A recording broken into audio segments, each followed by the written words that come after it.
નમસ્કાર મિત્રો, અમારી ચેનલમાં તમારું સ્વાગત છે। ગુજરાતના આણંદ ખાતે ચાલુ કથામાં જાણીતા કથાકાર જિગ્નેશ દાદાની તબિયત લથડી હોવાની જાણવા મળ્યું છે। તેઓ અચાનક ત્યારે મિત્રો અસ્વસ્થ અનુભવતા બોલ્યા કે મારું સ્વાસ્થ્ય બગડ્યું હોવાથી જવું પડશે। જે પછી તેમને તાત્કાલિક હોસ્પિટલમાં દાખલ કરવામાં આવ્યા અને આણંદ જિલ્લાના ત્યારે લાંભેલ રોડ પર જિગ્નેશ દાદાની કથા ચાલી રહી હતી।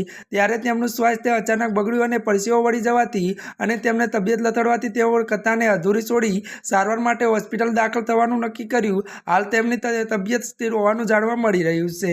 મળતી વિગતો અનુસાર મિત્રો વધુ આપને પણ જણાવી દઈએ કે મળતી માહિતી મુજબ ત્યારે આ પહેલા પણ કોરોના સમયમાં જિગ્નેશ દાદાની તબિયત ખરાબ થઈ હતી અને મિત્રો તે સમયે તેમનો ઓક્સિજન માસ્ક સાથેનો એક વિડીયો સોશિયલ મીડિયામાં વાયરલ થયો હતો। જો કે મિત્રો વધુ જણાવી દઈએ કે ત્યારે મિત્રો જેને લઈને તેમના ચાહકોમાં ચિંતા વ્યાપી હતી।